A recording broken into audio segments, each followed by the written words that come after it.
ओम नमः सिद्धिभ्य ओम नमः सिद्धिभ्य ओम नमः सिद्धिभ्य निर्मल ज्ञान परिटिया कम्म कलंक डहेवी अप्पालद्दौ जेड़ा परुत्ते परमापण में भी सब कर्म मल का नाश कर हर प्राप्त कर जो लीन निर्मल ध्यान में नम कर निकल परमात्मा संतप्त मानस शांत हो जिनके गुणों के गान में बेवर्धमान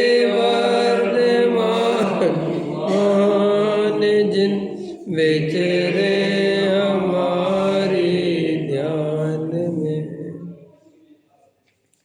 योग सार ग्रंथ अपन ने प्रारंभ किया है। योगेंद्र देव के द्वारा रचित है।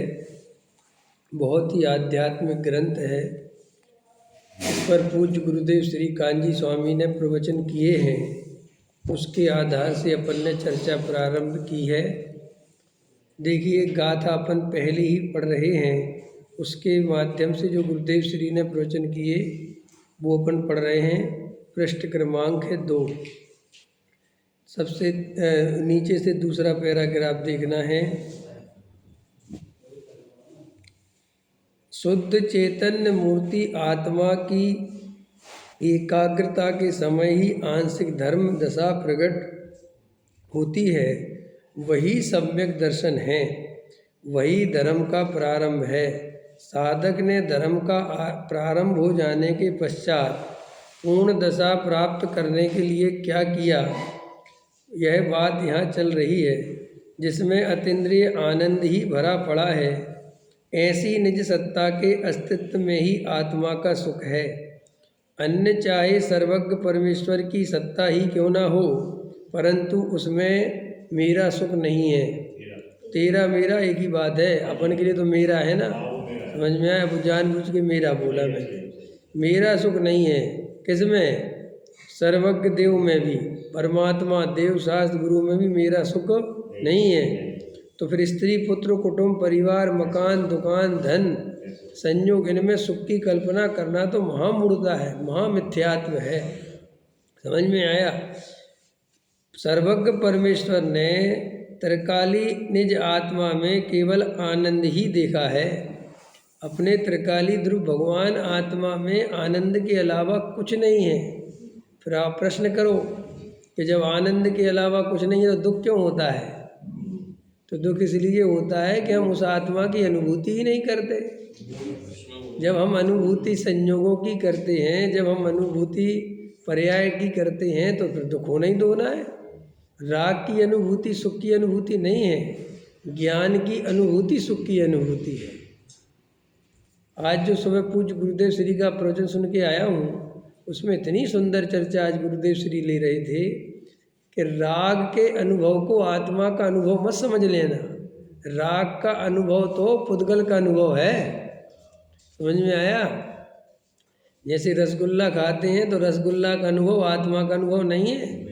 ऐसे राग का अनुभव आत्मा का अनुभव नहीं है, पुद्गल का अनुभव है। समझ में आया?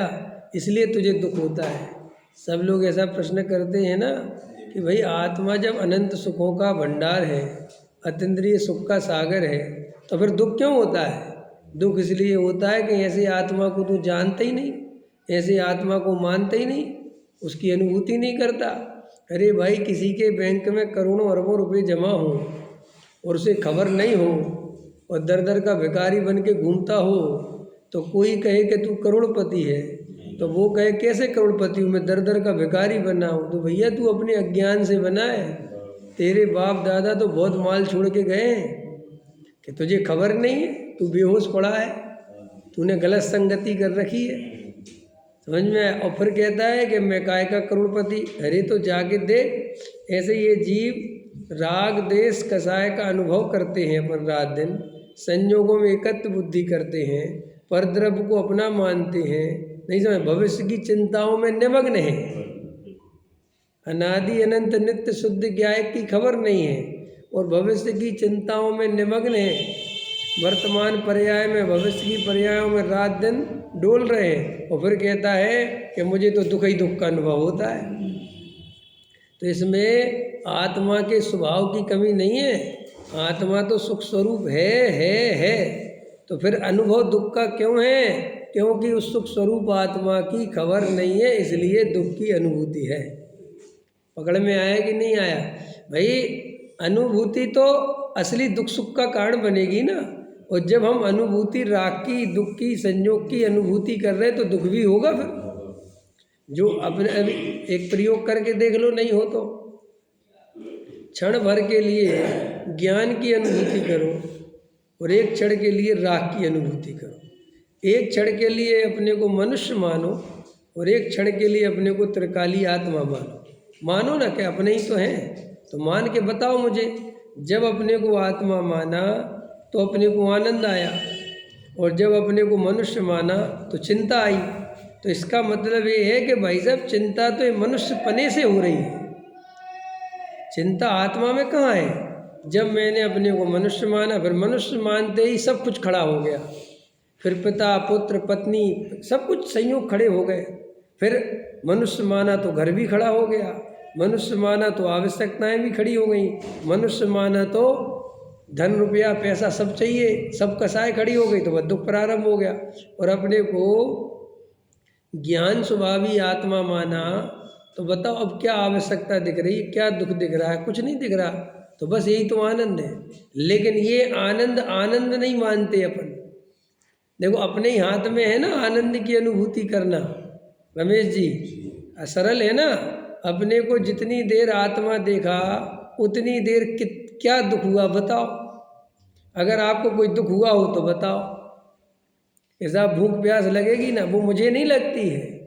ये निर्णय करो ना, भूख प्यास शरीर का धर्म है, शरीर को लगेगा, उसको अपना काम करेगा, उसमें हमें क्या परेशान होना है। तो साहब में रोटी खोजनी तो जानी पड़ेगी भैया। जिसको भूख लगी है उसको खोजने वाला भी है, वो सब व्यवस्था बनाएगा, हमें चिंता करने की जरूरत नहीं है। देखो त्रयंच गति के जीव कोई व्यवस्था नहीं बनाते तो भी जीते रहते हैं जब तक उनकी आयु है, और उनको मानने वाले कदम कदम पे घूम रहे तो भी जी जाते हैं। गरीब मनुष्य कोई व्यवस्था नहीं बना पाता भविष्य की तो भी 80 साल जी जाता है, और बड़े बड़े आदमी, बड़े बड़े सेठ बहुत व्यवस्थाएं सुरक्षा खोजते हैं, बनाते हैं, लेकिन आयु कर्म नहीं होता तो मर जाते हैं। करते कि नहीं करते?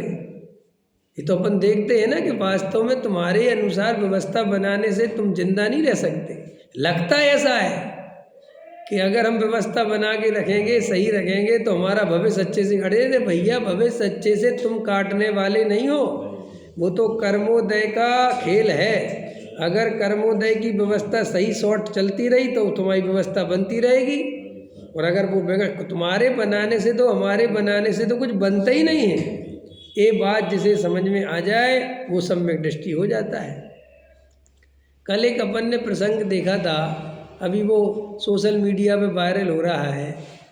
वो एक लड़की खत्म हो गई 23 साल की विदिशा में नृत्य कर रही थी, अपनी जैन की लड़की मोक्षू की, समझ में? हाँ, और इंदौर से आई थी मामा के यहाँ शादी, माँ 23 साल की है, और कितनी सुंदर थी, वो कितना बढ़िया डांस कर रही थी। तो 1 सेकंड में उसको अगर आप देखोगे, 1.5 मिनट में, आपको किसी कीमत पे भरोसा नहीं आ सकता कि जंगले पर जड़ जाने वाली है। ये आपको आ ही नहीं सकता भरोसा। समझ में आया? बस खत्म हो गई, हार्ट फेल हो गया। अब बताओ, अब तुम निमित्त खोजो, हार्ट फेल क्यों हो गया भाई? 23 साल की उम्र के बच्चे ने क्या खा लिया अभी है? क्या कर लेगा बेचारा? कि तुम कहोगे जी ब्लॉकेज हो गया, क्या है में ब्लॉकेज हो गए? 35-40 साल का आदमी हो, 45-50 साल का तो समझ में आता भाई, ठीक है अब ऐसा। 23 साल का बच्चा है, अभी जवान बच्चा है, उसको कैसे जा सकता है? लेकिन भैया ये सब निमित्त की बात है। आयु कर्म पूरा हुआ तो हुआ, और आयु कर्म पूरा हुआ तो निमित्त भी आप खोजते रह जाओगे और चला जाएगा जीव, आप समझ नहीं पाओगे गया कैसे, बग गया, समय आ गया था चला गया।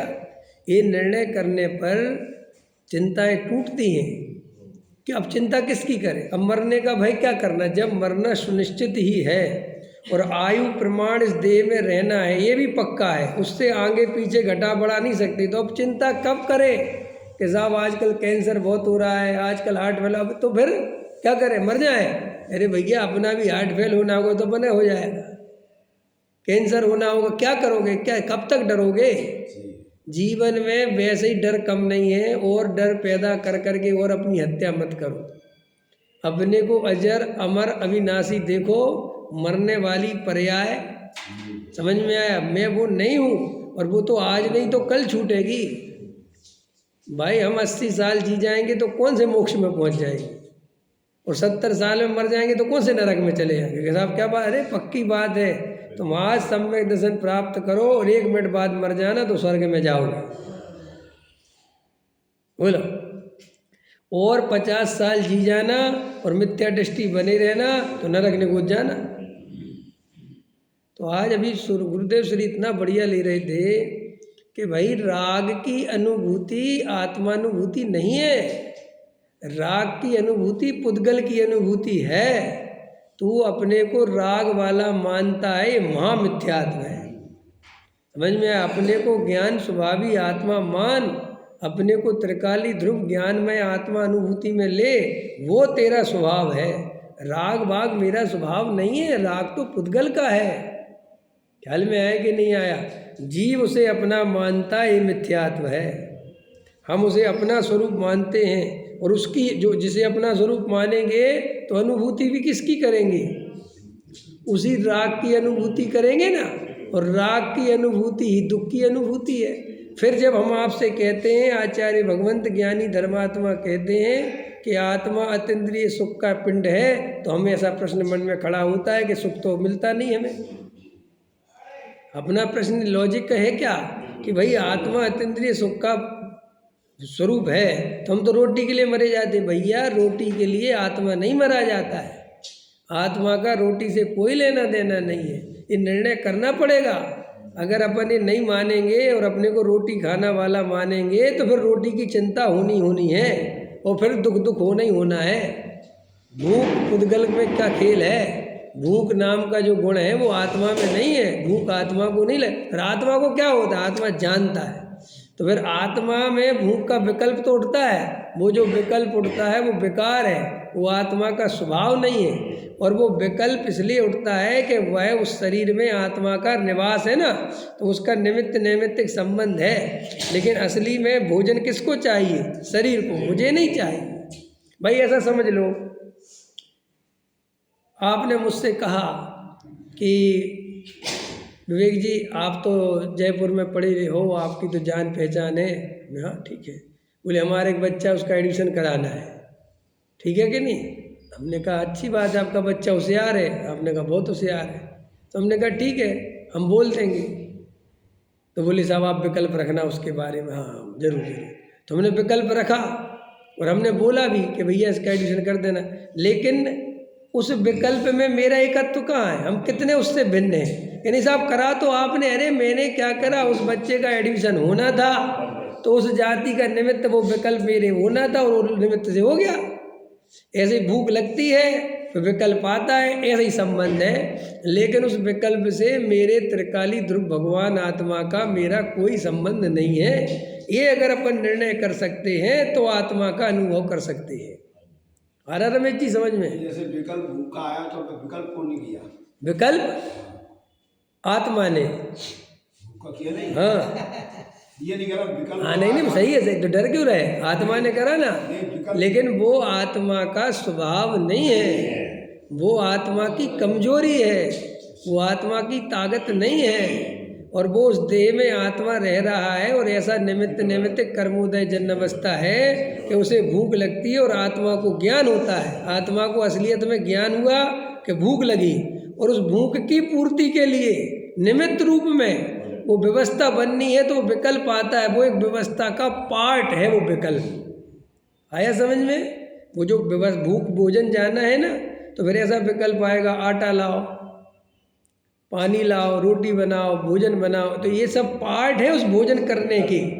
समझ? आप कहो कि विकल्प मत करो, ऐसा नहीं है। जो कार्य जैसा होना है उसमें जिस विकल्प की आवश्यकता है वो विकल्प आता है, लेकिन उस विकल्प का कर्ता भोक्ता अपने को मानना, ये आत्मा से दृष्टि हटाना है। क्यों? कि साहब हम उस विकल्प के कर्ता तो है ना, अपने को कर्ता मानोगे तो फिर वो अनुभूति उसी की होगी, और वो अनुभूति उसकी होगी तो मैं अकर्ता ज्ञायक हूँ, इसकी अनुभूति कभी नहीं होगी, और इसकी अनुभूति कभी नहीं होगी तो सम्यक दर्शन नहीं होगा, धर्म नहीं होगा, मोक्ष मार्ग नहीं होगा। वह इसलिए समझाते, तुम बार बार इसके पीछे पड़ते हो कि विकल्प किसने किया, विकल्प। और हम ये कह रहे हैं कि विकल्प जिसने किया उसमें तुम अपनापन करोगे तो तुम विकल्प की ही अनुभूति करोगे।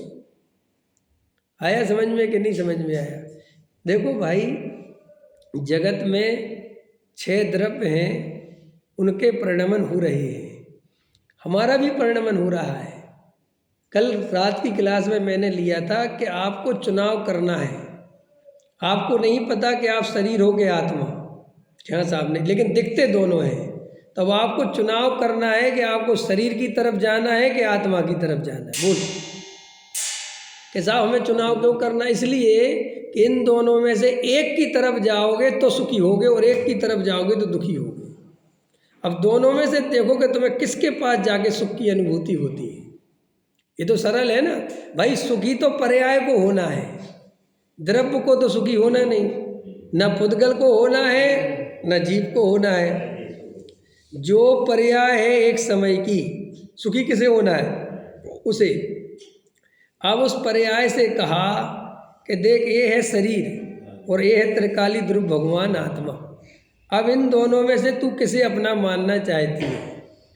तो पर्याय ने अनादि काल से शरीर को अपना माना। अब शरीर को अपना माना तो शरीर के 1000 रोग हैं, 1000 कष्ट हैं, तो फिर वे कष्ट किस में माने भाई? कल चुनाव हो गया ना, अभी चुनाव हो गया ना, अभी दिल्ली का चुनाव हो गया ना। अब जो बीजेपी की तरफ था वो तो लड्डू बांट रहा है, और जो आम आदमी की तरफ था वो बेचारा दुखी हो रहा है कि नहीं हो रहा? जबकि मज़ेदार बात है, ना तुम आम आदमी हो ना तुम बीजेपी हो, तुम्हारा दुख काहे का? मान्यता ही का तो है। देखो अभी जैसे मान्यता से कितने लोग कहते हैं मान्यता की क्या कीमत है? सारी कीमत मान्यता की। देखो मैं आपको सिद्ध करके दिखाता हूँ। जैसे अभी ढोल नगाड़े बज रहे बीजेपी वालों के, ठीक है, रैलियाँ निकल रही, जीत गए ना वो लोग, तो जो बीजेपी वाला होगा उसको वो रैलियाँ सुखद लगेंगी, उसको वो ढोल नगाड़े सुखद लगेंगे, वाह अरे वाह अरे भाई साहब बढ़िया। और जो अपोजिट पार्टी का होगा उसके मुंह से गाली निकलेगी। अब प्रश्न ये है कि बीजेपी वालों ने इसको क्या दे दिया जो इतना खुश हो रहा है? भाई जीते तो वे हैं, विधायक तो वे बने, तुम तो कुछ नहीं बने ना। तुम तो जैसे कल दुकान जाते थे आज जा रहे हो, तुम्हारा क्या? लेकिन नहीं, तुम्हारी मान्यता में बीजेपी में तुम्हारा अपनापन था, उसके प्रति तुम्हें राग था, तुम उसमें एकत्व से जुड़े थे, तो वो तुम्हारा जीता तो तुम्हें अनुभूति हुई सुख की। और तुम इसके अपोजिट थे और ये हारा तो अनुभूति बहुत अच्छा हार गया। अब मान के चलो आम आदमी पार्टी वाला यहाँ से ढोल नगाड़े बजा के निकाले है तो तुम्हें गुस्सा आएगा कि तुम उसकी खिलाफ नहीं हो। तो आचार्य कहते, तुम कहते क्या फर्क पड़ता है? सारा फर्क इसी से पड़ता है। ऐसे ही तुम जब देह को अपना मानते हो तो फिर देह के जितने दुख हैं वे सब तुम्हारे अंदर आ जाएंगे कि साहब मैं देह में हो जाऊंगा, जाओ चाहे मत जाओ। अगर बीजेपी तुम्हें हेडक्वार्टर बुलाया क्या? बोलो बुलाया क्या? भाई इतना कह के छोड़ देते हैं नेता वगैरह कि हमारे कार्यकर्ताओं ने बहुत मेहनत की। अब कौन से कार्यकर्ता? और ये सब हमारी जीत नहीं है, कार्यकर्ताओं की जीत है। भाई साहब जीत तो आप ही की है, माल तो आप नहीं मिल रहा है। कार्यकर्ता तो बेचारा कल भी धक्के खा रहा था, आज भी धक्के खाएगा। लेकिन इस तरीके की एक साइकोलॉजी सेट करी जाती है कि आपको ऐसा लगे कि आप जीते हो। समझ में आया? यही तो सिस्टम है भाई। गुलामी क्या है? आपको ये एहसास कराना है कि हमारी जीत में आपकी जीत है, हमारी खुशी में आपकी खुशी है। तो आप बस उस मान्यता में, उस श्रद्धा में बहते हो और आपको खुशी होने लगती, बात खत्म हो गई। इतनी सी बात है और कुछ नहीं है। आप समझ गए? मोदी जी आए, आप मोदी जी को आपने पटका पहनाया। अब मोदी जी तो पटका पहन पहन के थक गए हैं, उनने वो पटका उतार के तुम्हें पहना दिया, तुम बहुत प्रसन्न हो गए, वाह, समझ आए? लेकिन वो नेता अंदर से तो किसी का नहीं होता, क्योंकि अगर नेता किसी का हो जाए तो फिर वो नेता नहीं रहता। नहीं, रियल बात है, क्योंकि अगर वो किसी का हो जाए तो फिर वो नेतागिरी कर ही नहीं सकता। नेतागिरी माने निर्मम व्यक्ति, जो अपने पद के लिए, अपनी पार्टी के लिए, अपने सबसे क्लोज आदमी को भी धोखा देने में 1% नहीं सोचता। देखो ये लोग 1 मिनट में गले मिल जाते हैं, 1 सेकंड में, और अगर इनको लगता है कि अब इसके गले मिलने से हमारा नुकसान हो सकता है तो वे तुरंत समर्थन वापस खींच लेते। वो कहते हमें तुमसे कोई मतलब नहीं। उनसे कहो कि यार आप कल तो इनकी बहुत तारीफ कर रहे थे, गलती हो गई, अज्ञान था, मैं पता नहीं था कि ये लोग इतने भ्रष्ट हैं। समझ में आया? कांग्रेस इस बात से खुश हो रही है कि हम तो नहीं जीत सकते थे, हमें पता था कि अब तुम्हें भी नहीं जीतने दिया। देखो हर आदमी की अपनी अपनी कसाई चलती कि नहीं। इसका मतलब ये है कि परिणमन से कोई सुख दुख नहीं होता। ये अपन की बहुत गलत मान्यता है कि परिणमन से कुछ होता ही नहीं। परिणमन तो अनादि अनंत नित्य जैसा जिस द्रव्य का जो होना है वो हो रहा है। असली बात तो जो सुख दुख होता है वो हमें हमारी मान्यता से ही मिलता है। आया समझ में रमेश जी? पकड़ में आया कि नहीं आया? सारा खेल कैसे है? मान्यता से। लोगों की श्रद्धा मजबूत कर दी मोदी जी ने, तो लोग ये कहते हैं कि हम भूखे मर जाएंगे लेकिन वोट बीजेपी को देंगे। अब भूखे मरना मंजूर है, समझे? आपको पता नहीं है कि जी आप नहीं बोल रहे हो, आपको लगता है मैं अपने अनुभव से बोल रहा हूँ। अरे भाई आप अपने अनुभव से नहीं बोल रहे हो, एक ऐसी धारा तेजी से बहाई जाती है जिसकी गिरफ्त में हम सब आते जाते हैं। देखो हिटलर है ना, हिटलर एक बात कहता था कि आप कोई भी बात रोज बोलो, झूठ से झूठ, इतनी बड़ी झूठ के कोई पहली दफे में आप इतना बड़ा झूठ, कितना बड़ा झूठ कि कौआ कान ले गया, गाय जो है आकाश में उड़ने लगी। समझे? कोई कहेगा कि बिल्कुल ही पागल हो गए। तो भी हिटलर कहता था अगर तुम रोज दोहराते रहो कॉन्फिडेंस के साथ, आत्मविश्वास के साथ, तो उसके मानने वाले भी जगत में पैदा हो जाते हैं। बोलो। गड़करी के जो गाड़ियों को उड़ा तो रहा है। हाँ, तो आप सोचो हम काल्पनिक जगत की श्रद्धा इतनी मजबूती से कर सकते हैं, झूठ की श्रद्धा हम कर सकते हैं, तो क्या हम सत्य की श्रद्धा नहीं कर सकते? युगल बाबूजी एक बात कहते थे कि मुझे हंसी आती है, जगत में मिथ्यात्व का साम्राज्य फैला हुआ है और मिथ्यात्व का विषय है ही नहीं, सिर्फ कल्पना में है मिथ्यात्व। भाई देह और आत्मा एक है क्या? और वो एक मानता है तो कल्पना में मानता है कि रियल में एक है? तो मिथ्यात्व कहाँ पैदा हुआ? कल्पना में। और सम्यक दर्शन वस्तु का जो स्वरूप है कि देह और आत्मा अलग अलग है, तो रियल में अलग अलग है, और आत्मा शुद्ध स्वरूप ही है तो रियल में है। तो देखो सम्यक का विषय मौजूद है और उसको प्रकट करने में हमें पसीना आ रहा है, और जिसका विषय मौजूद नहीं है उसके लिए हम पागल हो रहे हैं कल्पना जगत में। आया समझ में? बाबूजी बोलते थे कि गजब की बात है, मिथ्यात्व का साम्राज्य सारे में फैला जिसका विषय मौजूद नहीं है। हम अपने को मनुष्य मानते हैं, इससे सारे दुख पैदा होते हैं। तो आपको लगता है कि साहब मनुष्य मानना छोड़ कैसे दे? अरे छोड़ कैसे दे, छूटे ही हुए हो। जो देह और आत्मा एक हुए ही नहीं, हमें अंदर में कल्पना हो गई कि एक हो गए। जैसे आपको लगता है कोई भी चीज़ की कल्पना हो गई कि साहब आप बीजेपी से, देखो आपको कभी पता है मीडिया का इतना बड़ा रोल क्यों है आज दुनिया में? कभी सोचा आपने? मीडिया दुनिया में बहुत बड़ी चीज़ बन गया और अब मीडिया को अलग नहीं करा जा सकता, और नेता भी नहीं चाहते कि मीडिया अलग हो, कोई नहीं चाहता, क्योंकि मीडिया एक इतना बड़ा प्रचार तंत्र है कि उसे 24 घंटे आपके कानों में, आपकी आंखों के सामने चलाया जाता है, और वो कोई सा भी झूठ वो लगातार चलाने के बाद आपके अंदर वो कहीं ना कहीं से वो मान्यता बनने लगती है और आप सेट हो जाते हो। आपको कुछ नहीं पता, मैं आपसे कहूँ कि आप बीजेपी के पक्ष में क्यों, आपको कुछ नहीं पता। आपको जो मीडिया ने सुनाया आप उसके आधार से पक्ष में हो। आप अगर कल विपक्ष में भी चले जाओ तो आपके अनुभव से नहीं जाओगे, वो भी दूसरों ने सुनाया तो आप चले जाओगे। आया समझ में? तो आचार्य कहते हैं कि मिथ्यात्व का विषय है जब दूसरे सुनाते हैं और तुम सुन सुन के मैं शरीर हूँ, मैं आत्मा नहीं हूँ, मैं शरीर, मैं मनुष्य, मैं करने धरने वाला, तो भाई मिथ्यात्व पैदा होता है। ये प्रवचन रोज क्यों सुनना चाहिए? स्वाध्याय 2 टाइम क्यों सुनना चाहिए? ताकि वो जो जन्मों जन्मों की मान्यता है उस पर चोट हो सके। बार बार उस पर जो है अपन चोट करेंगे कि देह और आत्मा भिन्न भिन्न है, एक नहीं है, और ये बार बार सुने तो एक आध बार जग जाए तो काम हो जाए। समझ में आया बहन जी? जागना है, सोना नहीं है। इतनी क्लियर हो गई? तो दुख कैसे पैदा हुआ? कल्पना से। सुख कल्पना से नहीं पैदा होगा, सुख वास्तविक स्वरूप समझने से पैदा। और जो सुख कल्पना से पैदा होगा वो तत्क्षण बाद दुख में बदल जाएगा। इस आपके समझ में नहीं आया? पंच इंद्री के विषय भोग काल्पनिक है, उनमें वास्तव में कोई सुख बुख है नहीं। साहब ऐसे कैसे मानते हो? मैं आपको बता सकता हूँ। पंच इंद्री के विषय भोग काल्पनिक है, रियल में आपको क्यों? कि जगत में पंच इंद्री विषय भोगों की ऐसी स्थिति है कि आपकी जैसी मान्यता होगी उनमें वैसा सुख आएगा।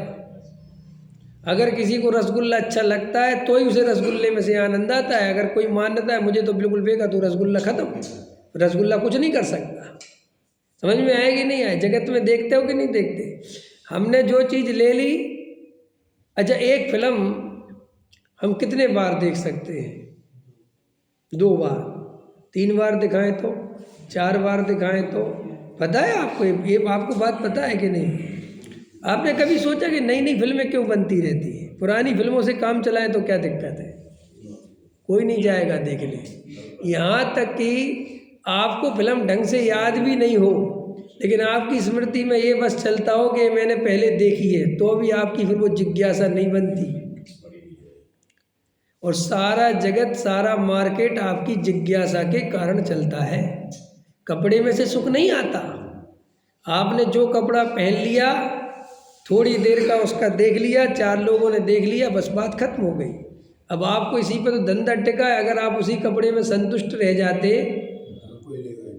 तो बस हमारे रमेश जी की तो दुकान बंद हो जाती है। समझ में आया? लेकिन कपड़ा फैशन बदलते ना तुम लोगों के, कपड़े वालों के, इसलिए बदलते हैं कि आदमी को नया नया पहन के ही सुख मिलता है, क्षणिक। वो नया सुख क्षणिक इसलिए मिलता है कि वो नया पहनता है और 4 लोग देखते हैं और उसको भी कुछ नयापन सा लगता है। हमें हर समय नएपन में सुख दिखता है। और पंच इंद्री के विषय भोग वे नए कह नहीं पाते और पुराने हो जाते हैं, ये उनकी सबसे बड़ी कमजोरी है। तो पंच इंद्री के विषय भोग जैन साहब केवल काल्पनिक है। आपने नई गाड़ी ली, आप 2-4 ही दिन बस बात खत्म हो। और मैं तो कह रहा हूँ 2-4 दिन भी नहीं है। अगर पड़ोसी भी वही गाड़ी लेके आ गया और दूसरा पड़ोसी भी वही लेके आ गया तो भाई साहब इसमें आग लगा दो। इसका मतलब गाड़ी में सुख नहीं है, इस बात में सुख हो रहा था कि मेरे जैसी किसी के पास नहीं है। नहीं समझ में आया? हम जो ये शादी पार्टी वगैरह में जाते हैं और लोग दुखी होके आ जाते हैं, सब सुखी होके नहीं आते, दुखी होके आ जाते हैं। दुखी होके इसलिए आ जाते हैं कि बहुत सारे कंपैरिजन करने मिल जाते हैं। किसी ने अपने से अच्छी साड़ी पहन रखी थी, किसी ने अपने से अच्छे गहने पहन रखे थे, किसी का अपने से अच्छी बॉडी थी, कोई अपने से ज़्यादा सुंदर दिख रहा था। बस ऐसे वो अंदर ही अंदर कसाई की भट्टी जलने लगती है। समझ में आया? और एकदम वो दीनहीनता का अनुभव होने लगता है कि अपन तो कुछ भी नहीं है, देखो अपने पास तो ऐसा हार भी नहीं है। बस तो दुख कहाँ से पैदा हुआ? अगर हार नहीं होने से दुख पैदा हो रहा था तो वो घर में क्यों नहीं हुआ? इसका मतलब आपके हार से दुख नहीं होता। आपकी साइकोलॉजी के अनुसार जब आप नेगेटिव सोचने लगते हो, जब आप कंपैरिजन करने लगते हो तो आपको दुख पैदा होने लगता है। अब ये जब हमें दुख कैसे पैदा होता है ये कहानी समझ में आ गई तो सुख कैसे पैदा होगा ये कहानी समझ में आ जानी चाहिए कि नहीं आ जानी चाहिए। सब दुख भी अपने से हो रहा है और सुख भी तो ये विकल्प करने से दुख हो रहा है बस ये मान्यता से, विकल्प से नहीं, ये मान्यता, असली तो मान्यता। मानता में फिर और विकल्प और बस में आने वाला आप समझे, दुख फिर वो मान्यता हुई, फिर वो विकल्प में रस आया, फिर वो दुख बढ़ा। नेचुरल विकल्प आ गया कोई बात नहीं, लेकिन उसमें रस लेने लगे, समझ भाई, इतना इतना विकल्प आ गया, यार बीजेपी जीत जाए बहुत अच्छी बात है, बात खत्म हो गई, निकल गए अपने काम से। लेकिन अपन कार्यकर्ता के रूप में खड़े हो गए, झंडा लेके चलने लगे, जय श्री राम, तो अब समझ लो कि तुम अब ज़्यादा घुस गए। अब अगर हार गई तो तुम्हें फिर दुख बहुत ज़्यादा होने वाला है। समझ में आएगी, आता समझ में आएगी नहीं आया। आचार्य कहते हैं सामान्य विकल्प से दुख नहीं होता। रियल में आप सामान्य विकल्प आया, कोई दुख थोड़ी होता है। कोई सामान्य विकल्प आ गया, अरे ये थोड़ा यहाँ था, इसको थोड़ा ऊपर कर दो, वैसा विकल्प आया और हम कह के चले गए, तो कोई बात नहीं। और एक आदमी, ये जब तक नहीं हटेगा मैं आज घर नहीं जाऊंगा, बस ये आदमी दुखी होना है। आया समझ में? इसलिए जगत में जितने ज़्यादा उलझे हुए व्यक्ति हैं वे उतने ज़्यादा दुखी हैं। कौन में आया कि नहीं आया है? अभी अडानी और अंबानी नाम भी एक सही तो मिलते हैं लगभग। अभी अडानी ने अपने लड़के की शादी करी, समझ में आया? पता ही नहीं चला किसी को, ना मीडिया में कहीं आया, ना उसने किसी को बुलाया, ना उसने कुछ किया। उसने तो 5-10 लाख रुपए 500 लोगों को, दिव्यांग लोगों को बांट दिए, गरीब गुरबे परेशान लोगों को 10-10 लाख रुपए दे दिए। समझ में आया? वो कहा खुश रहो, आनंद रहो, और अपनी एक छोटी सी जगह अपनी शादी कर दी। तो देखो, ज़्यादा विकल्प को लंबाया नहीं तो ना तो मीडिया में हल्ला, समझ में आया? ना तुम्हारी सेलिब्रिटीज को बुलाया, ना वो हल्ला, ना तुम्हारे पास इसके पास इतना पैसा कहाँ से आया, हमारे ही खाया, कितने झगड़े, समझ में? और अंबानी ने कर दी 5,000 करोड़ की, और फिर जियो का रिचार्ज बढ़ा दिया, समझ में आया? और सारे जगत में गाली। तो श्री गुरु कहते हैं तुम विकल्प को जितना लंबाओगे उतना दुख है, और जितना विकल्प आया और वेद ज्ञान करोगे, ठीक है यार, हो जाए तो होए, नहीं तो बस। आप आचार्य कहते आपके हाथ में कुंजी आ गई तो साहब फिर हम विकल्प को लंबाएंगे नहीं तो काम कैसे होगा? विकल्प को अगर हम लंबाएंगे नहीं तो काम का मिथ्यात्व है। काम तो बिना विकल्प के होता है। काम अगर होना हो, अच्छा मरने का विकल्प करते हो क्या? तो मर जाते हो ना फिर भी, है? बोलो रमेश जी, बूढ़े होने की सोच रहे हो कि हो जाऊं? क्यों यार तुम जबरदस्ती करते हो यार, तुम हो गए नहीं, अरे तुम चिंता मत करा करो। सुनो तो, अरे रमेश जी सुनो, पहले बूढ़े होने का विकल्प करते हो, फिर बूढ़े क्यों हो रहे हैं? बाल सफ़ेद करने, अरे इसका मतलब इतने सारे कार्य तो मेरे बिना ही विकल्प के हो रहे हैं, इसका मतलब मैं विकल्प मुफ्त में ही लगता हूँ। और कम से कम विकल्प आ भी जाए तो विकल्प पे एकत्र तो मत करो, विकल्प के कर्ता धर्ता तो मत बनो, विकल्प के अनुसार कार्य होना ही चाहिए, ये हठाग्रह तो मत करो। वेद ज्ञान की कला सीखी है तो उसका उपयोग करो ना। अरे कोई इंजीनियर साहब, क्यों इंजीनियर साहब हो ना आप, हैं? और आप भी अपने घर का नक्शा दूसरे से बनवाने जाओ, फिर काहे के इंजीनियर हो तुम, हैं? अब मैं पंडित हूँ और मुझे अपना गृह प्रवेश कराना पड़े और दूसरे पंडित को बुलाऊं, काहे का पंडित? मेरा गृह प्रवेश वही कर दूंगा। समझ में क्या कहना चाहता हूँ भाई? अपन को ये वेद ज्ञान की कला सीखने मिल गई, जगत के जीवों के पास तो है नहीं। बताओ, ये जगत में किसको पता है कि विकल्प और आत्मा अलग अलग है? किसको विचारों को पता है भाई? द्रव्य कर्म, भाव कर्म, नो कर्म, इनके नाम नहीं सुने लोगों ने, पता नहीं ये क्या चीज़ है। अगर किसी से भी रोड पे जाएगा और द्रव्य कर्म हो गया, क्या बोल रहे, पागल पागल हो गया क्या? नहीं सुने ना, तुमने सुने हैं ना? क्या साहब ने तो सुने। और तुमने नमा समय साराय सुना है कि नहीं सुना? क्या साहब सुना है। और स्वानुभूत्य चके ये भी सुना है। तो भाई इसका उपयोग करो ना अपने जीवन में, न तुम्हारे सुनने का फायदा क्या है? अगर तुम वेद ज्ञान की कला जानते हो और उसका उपयोग नहीं करते तो तुमसे बड़ा दरिद्र कोई नहीं है। हम अगर इतना प्रवचन सुन के भी शरीर को अपना मानते तो हम मूर्ख एक नंबर के। कि नहीं साहब दुनिया मानती, अरे दुनिया बेचारे अज्ञानी जीव, उनको कोई बताने वाला समझाने वाला उनके ऐसे भाग्य में है ही नहीं। उनको तो गंगा जी में डुबकी मारो तो पाप धुल जाएंगे। समझ में आया? भगवान की भक्ति करो है और एकदम भगवान के लिए डूब जाओ, तुम्हारे काम बन जाएंगे। दिगंबरों में भी सच्चा दिगंबर धर्म सुनने कहाँ दिगंबरों को मिल रहा है। दिगंबरों में जन्म लेकर भी वे दिगंबरों को गीत मिथ्यात की बातें ही तो सुनने मिल रही हैं। उनको कौन बताने वाला है कि वीतरागता धर्म, राग भाव में धर्म मानना जिन मत में मिथ्यात्व का, ये कौन बताने वाला है? ये तो हमारा परम सौभाग्य जागा है। आयो आयो रे हमारो बड़ो भाग के हम आए पूजन। सुना है भजन? ये तो बहुत व्यवहार का भजन है। जागो जागो रे हमारो बड़ो भाग कि हमें सुनने गायक मिल गया, हमें आत्मा की चर्चा सुनने मिल गई। ये वेद ज्ञान की कला कैसी सीखी जाती है, सिखाने वाले बताने वाले पूज्य गुरुदेव मिल गए। अब उसके बाद भी अपन देह को अपना माने, उसके बाद भी कर्म को अपना माने, उसके बाद भी संयोग को अपना माने तो बनने एक नंबर के अज्ञानी। भैया जो कला हमने सीखी है उसका उपयोग करना कि नहीं करना? तो अब विकल्प समझ में आया। विकल्प आ भी जाए तो विकल्प पूर्ति में ताकत न लगा के भेद ज्ञान में ताकत लगा। क्या करना चाहिए कि भैया इन विकल्पों की पूर्ति, अब आपको एक विकल्प आ गया कि मुझे 10 करोड़ का सूट पहनना है, कोशिश करो इस विकल्प को छोड़ो। कि क्यों भाई? 10 करोड़ के विकल्प में तुम अपनी ये भव खो सकते हो और ये भव खोना बहुत बड़ा नुकसान करना है। और फिर दूसरी बात, ये तो हमने तुम्हें समझा ही दिया कि वो 10 लाख का सूट मिलके भी तुम्हारा कुछ नहीं होना है, तुम 2 मिनट में ख़त्म होनी बात। नहीं समझ में आया? बात तो वही है। मैंने कहा था ना, चाहे अंबानी शादी करे और चाहे एक गरीब शादी करे, उसका फल पति पत्नी है। चाहे तुम 10,000 करोड़ की शादी करो और चाहे 10,000 की शादी करो और चाहे मंदिर में जाओ, फल क्या है? शादी करने का मतलब क्या है? पति पत्नी का मिलना। और उसका फल क्या है? बच्चे होना। अब मान के चलो मुकेश अंबानी में 5,000 करोड़ की शादी करी और उसके पोता नहीं हो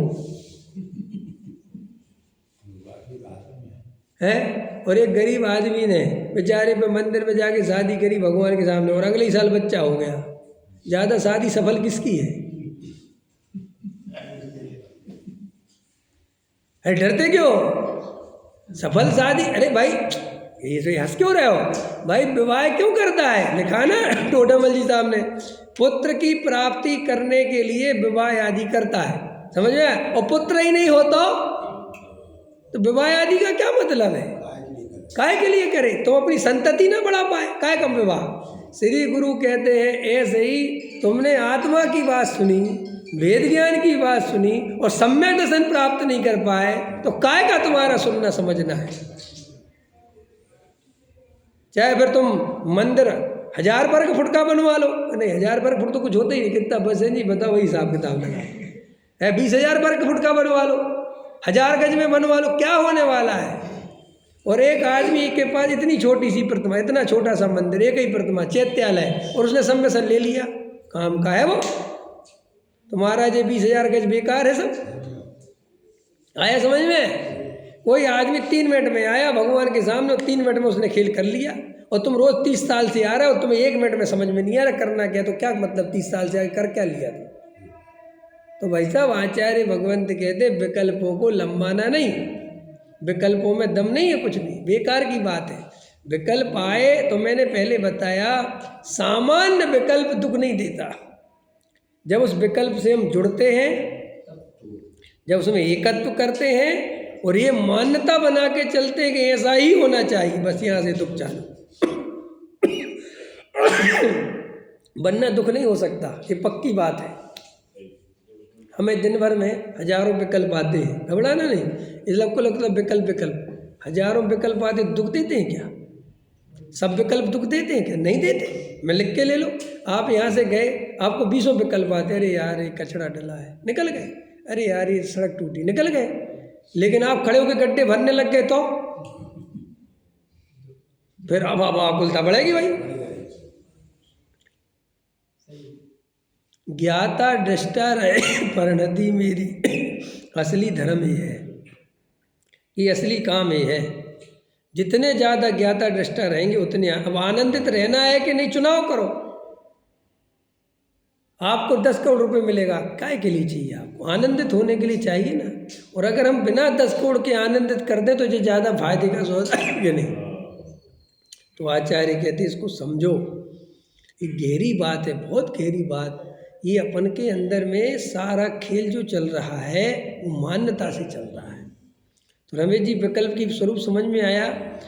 विकल्प के साथ जुड़ोगे तो सारा दुख प्रारंभ हो जाएगा। शरीर में एकत्व करोगे तो शरीर से संबंधित फिर सारे दुख तुम्हारे अंदर आएंगे। और शरीर से भेद ज्ञान कर लिया। भाई, 2 भाई थे, एक ही घर में रहते थे, 200 गज का घर था, ठीक है? और 200 ही घर में कहीं भी ईंट गिरती थी तो दोनों ही परेशान होते थे? नहीं, क्योंकि घर दोनों ही का था ना। अभी तो दोनों ही का ना, अभी ये नहीं पता किस वाला हिस्सा हमारे हाथ में आएगा, किस वाला। तो ईंट गिरे तो दोनों परेशान। और एक दिन दोनों के पार्टी सेट हो गए, अलग अलग हो गए। अब दूसरे घर में उस तरफ ईंट गिरी, ये कितना परेशान। ऐसे ही देह और आत्मा को जब तक एक मानते थे तब तक सारी परेशानी थी कि देह में कुछ हुआ तो मेरे में हो गया।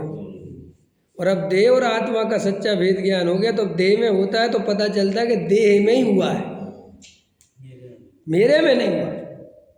तो उपचार करें कि नहीं रमेश जी?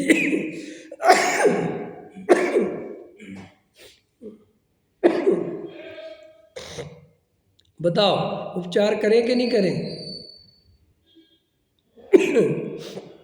कि भैया उपचार मैं करने वाला नहीं हूँ, उस शरीर को टिकना है और उसके लिए जो उपचार होना होगा तो उपचार होगा।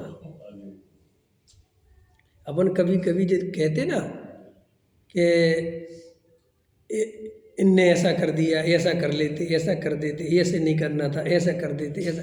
भैया ये कहने की बात है, उस जीव को ऐसा ही परिणमन होना था तो उसे ऐसे ही विकल्प आना था। ये वस्तु स्वरूप जब समझोगे तो बहुत आनंदित होगे, बहुत आनंद आएगा। इतना आनंद आएगा कि वाह, मैं करता धरता, मैं गृहस्थ नहीं हूँ, मैं ब्रह्मचारी नहीं हूँ, मैं साधु नहीं हूँ। ये सब अवस्थाएं कर्मोदय जन्य अवस्थाएं हैं, इसका कर्ता मैं नहीं हूँ। गृहस्थ पना मेरा नहीं है, मैं गृहस्थ पने से भिन्न ज्ञायक हूँ। ये निर्णय कर सकते हो, ये श्रद्धा कर सकते हो तो धर्म हो सकता है। और मैं गृहस्थ हूँ, मैंने ब्रह्मचारी व्रत नहीं लिया, तो तूने अपने को पर्याय दृष्टि से देखा, ये मिथ्या दृष्टि है। यही दृष्टि मिथ्या दृष्टि है। और कोई ब्रह्मचारी बन गया तो मैंने शादी नहीं करी, माँ मिथ्या। तू होता कौन है? तेरे उदय में थी नहीं शादी। डॉक्टर साहब बहुत खतरनाक बोलते थे, सुना कभी? कि भैया महावीर भगवान ने ब्रह्मचारी व्रत लिया, शादी नहीं करी ना, तो बोले उस लड़की का क्या हुआ होगा जो महावीर के लिए बनी होगी। समझ में आया कि नहीं आया? भाई प्रश्न तो है। अब नेमिनाथ चलेगा तो अरे भाई साहब कैसी बातें करते हो, ऐसा स्वरूप नहीं है। अगर वे ब्रह्मचारी बने तो इसका मतलब उनके लिए कोई लड़की नहीं थी। अगर वो लड़की थी तो फिर वो जाति कहाँ? आया समझ में? तो ये ब्रह्मचर्य का भी कर्तृत्व अगर आता है तो मिथ्यात्व है। समझ में आया? मैंने साधना, कुछ की बात नहीं है। सच्ची बात है कि शादी नहीं होनी थी, नहीं हुई। क्यों? ऐसे भी तो ब्रह्मचारी हैं जो नाम के ब्रह्मचारी हैं और काम तो सारे आप ब्रह्म वाले कर रहे हैं। तो क्यों? कि भैया उनकी दुर्दशा ऐसी होनी है। ये बाहर से तो ब्रह्मचारी बन गए लेकिन असली अंदर ब्रह्मचारी होना ही नहीं है, योग्यता ही नहीं है। तो बाहर से बनने की योग्यता थी तो बाहर से बन गया, और अंदर से बनने की योग्यता नहीं थी तो नहीं बना। ये निर्णय कर सकते हो? ये निर्णय कर सकते हो तो जीव जुदा पुद्गल जुदा देख सकते हो। ये निर्णय कर सकते हो तो औदिक भाव से भिन्न ज्ञायक देख सकते हो। और अगर नहीं ये औदिक भाव मैंने करे तो फिर दूसरे के भी करे। समझ में आया? फिर उसको अपराधी देखे बिना मानोगे नहीं, और अपराधी जब तक दूसरे को देखोगे तो स्वयं अपराधी रहोगे। देखो इसमें लिखा ना, सर्वज्ञ देव अपने को शुद्ध सत्ता स्वरूप देखते हैं और सभी आत्माओं को भी अपने समान ही शुद्ध सत्ता रूप देखते हैं। ये है असली बात। ये देख सकते हो क्या? बोलो, सबको भगवान देख सकते हो? सब में भगवान देख सकते हो? अगर अपन सब में भगवान देख सकते हैं तो अपन भगवान स्वयं अनुभव कर सकते हैं। अगर स्वयं सबको में भगवान नहीं देख सकते, सबको पर्याय दृष्टि से देखते, ये रमेश जी हैं, VK जैन है, अरविंद जी हैं, तो फिर मैं विवेक कुमार हूँ। समझ में आया कि नहीं आया? जब मैं आपको जिस चश्मे से देख रहा हूँ फिर वही चश्मे से मैं अपने को भी देखूंगा। और मैंने ये देखा कि ये भी आत्मा है, ये भी आत्मा है, ये भी आत्मा है, ये भी आत्मा है, तो फिर मैं सरल है कि नहीं? जब दूसरों को पर्याय से देखोगे तो वो इस बात की निशानी है कि तुम अपने को भी पर्याय से ही देख रहे हो। आया समझ में कि नहीं? देखो जैसे कल बात है जैसे दृष्टि का और सब है क्या? आपने कहा था कल पर्याय दृष्टि कल भी बोले थे आप, रा- उसके बाद मनोज जी ने कहा कि पर्याय मोड़ता है। हाँ पर्याय दृष्टि है। हाँ, देखो गहराई से विचार करना चाहिए। जिसकी जैसी दृष्टि उसको वैसा दिखता है। देखो गजब गजब की बात है।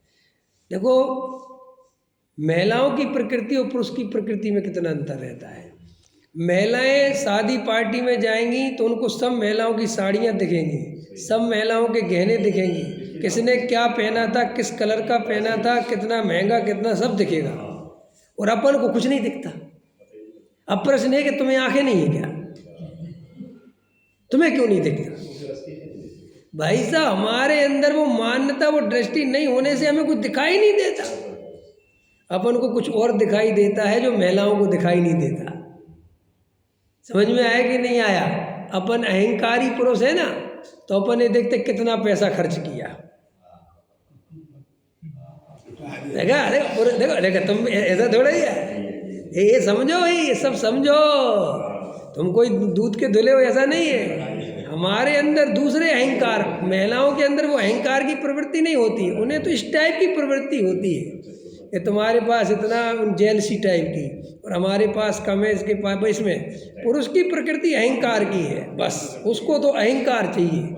तो आचार्य कहते हैं कि देखो, एक ही शादी में दोनों की धाराएं अलग अलग बह रही हैं, कह रही कि नहीं? एक की धारा अलग, बस ऐसे इसी संसार में सम्यक दृष्टि की धारा अलग और मिथ्या दृष्टि की धारा अलग, बिल्कुल एक साथ रहते हुए भी सम्यक दृष्टि आत्मा का अनुभव करता रहता है और मिथ्या दृष्टि संसार का अनुभव करता रहता है। सम्यक दृष्टि द्रव्य दृष्टि से सबको देखता है और मिथ्या दृष्टि सबको पर्याय दृष्टि से देखता है, और दिखने में दोनों एक से दिखते हैं। पता चलता नहीं है। पत्नी और पति दोनों अलग अलग धारा से, अलग अलग डायरेक्शन से सोच रहे हैं, ये दिखता थोड़ा ही है। दोनों साथ में भोजन कर रहे हैं और बातें भी कर रहे हैं, लेकिन उसके धारा अलग चल रही है।